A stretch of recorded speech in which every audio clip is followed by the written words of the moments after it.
Are you wondering, like me, whether or not it's possible to stay on a budget for Christmas? Today, I am going through 6 categories that I'm thinking through to hopefully have an awesome holiday season without spending all of the money. If you're new around here, welcome. I'm Lena. I make money at home videos. I share what has helped us live a full life while still reaching our financial goals. Don't forget to subscribe and ring that little notification bell. Planning is my best friend because I want to have all the fun with none of the guilt. And if you plan ahead and you know it's coming and you've budgeted for that and saved the money for that, you can just have all the fun and not have a single worry in the world. So I made this printable so that you and I can plan and save for the holidays. And the first category is gifts. There's lots of lines under this one because I don't know how many people in your life you get to gift.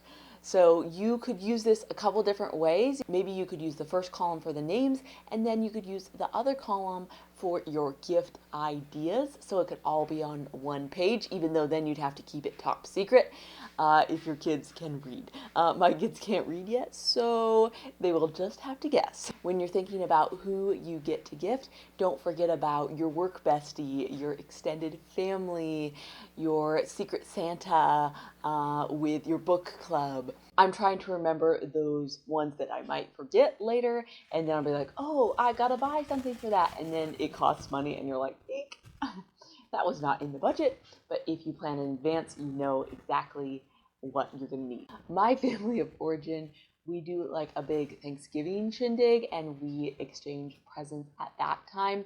So that's a whole nother budgeting video about that. But that's kind of our family Christmas. So when it comes to actual Christmas, it's just basically me and my husband and our 2 little boys. What holiday gifting moment is easiest to forget? Help me remember which ones I'm forgetting. Next category is decorations. This one is so fun. I've definitely been getting into decorations more. Normally I'm just a stooge and I'm like, we don't need any of that stuff.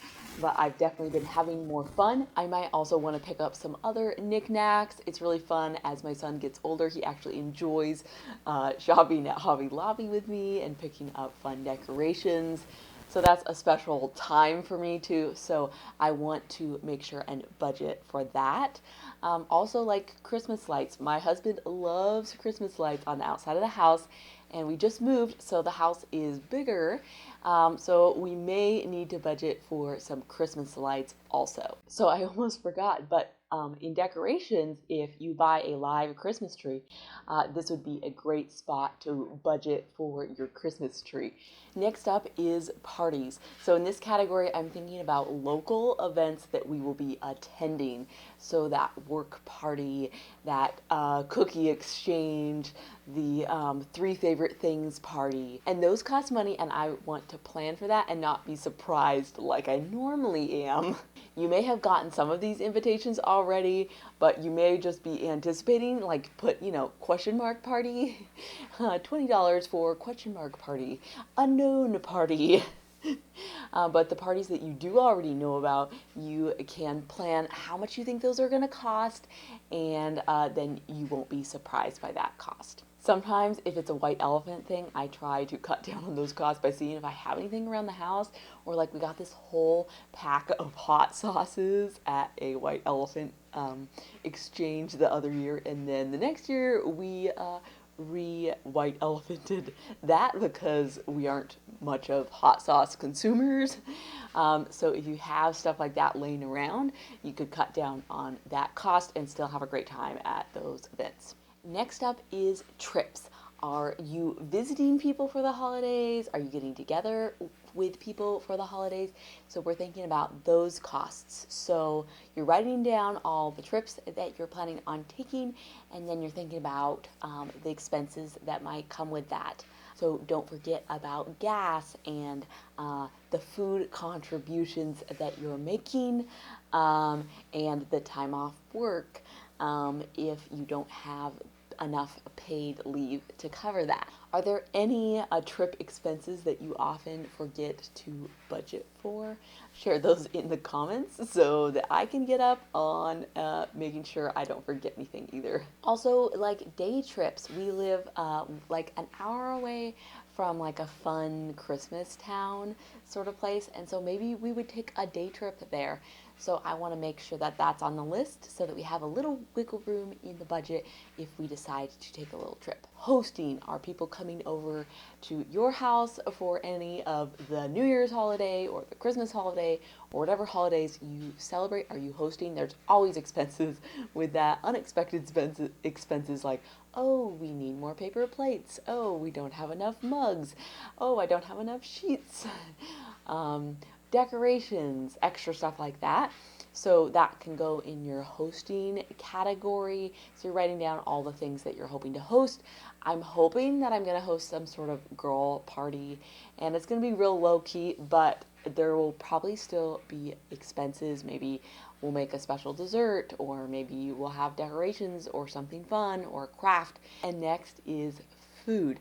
My sister reminded me of this one because I almost forgot about this. But this time of year, special food that is outside of your normal food budget is very expected. So what kind of special foods might you be buying? Will it be the special hot chocolate or the gingerbread house that you want to make with your kids? This is where you're putting those special things. When we were growing up, we made lumpia from scratch, and there were special ingredients for that. And then we also made stollen, which is like this special sweet bread thing. Then we also made lots of it, so we gave it away. So that was a special holiday tradition around food that we needed to budget for. Okay, now that you've got your whole holiday season kind of mapped out, we get to put it together and figure out how much we want to save and then get saving. So you get to write your 5 categories in the left column here, and then you get to write how much money you want to budget for each category. So you write gifts, and you're like, okay, I want to spend $300 on gifts this year. So then you have that goal, that savings goal right there in front of you. And there are extra lines. If I forgot some categories and you're like, oh, we need to save extra for this. And the bottom of this is a fun little savings chart so that you can start saving for Christmas. Okay, so you tally up all your categories in the price column, and then you put that total in that total box at the bottom so you know what you want to save for. Then, sorry, a little bit of math, but all you have to do is divide by 10. There are 10 little gifts at the bottom to color in, so then you put each gift, how much each gift will be worth when you color it in that second box. To make numbers nice, say that you think that Christmas is going to be $1,000. That means that each gift will be worth $100. So when you save $100, you put it in your little envelope or wherever you're saving your Christmas fund, then you color in one gift. Once you have all your gifts colored in, you are ready to rock and roll with your holiday season and not have to stress about where the money is coming from, and you know exactly how much you have to spend, and you know that that money is already there, so you don't have to put it on your credit card or worry about any of that. So I made this in color and black and white, so check out the description. There's a link so you can go get your own, and you could print it in either color if you have color, but I never buy color ink, so I made sure that I had a black and white version that would print nicely if you don't have color ink like me. So if you're interested in that, definitely go check it out. Let me know in the comments what I missed. What other categories or items are you saving for Christmas? Thanks so much for watching this video. I really appreciate it. It helps me out when you like this video. Don't forget to subscribe if you haven't already, and I hope to see you in the next one. Bye for now.